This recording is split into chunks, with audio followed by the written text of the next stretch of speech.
vậy này 20 kg cân non vậy 20 kg chứ không phải một cái này bộ phao bộ không có mà nó mà để bộ mẹ lắm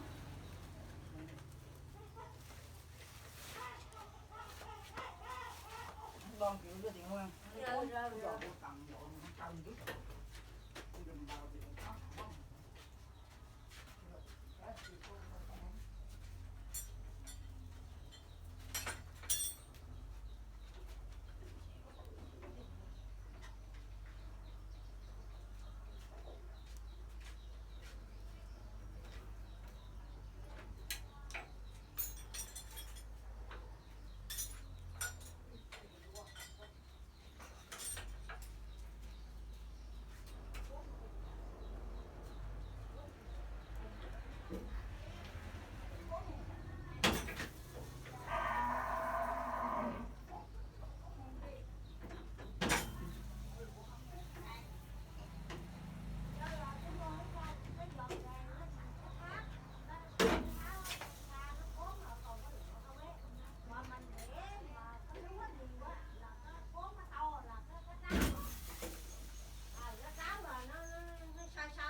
Chị ấy là chị nào?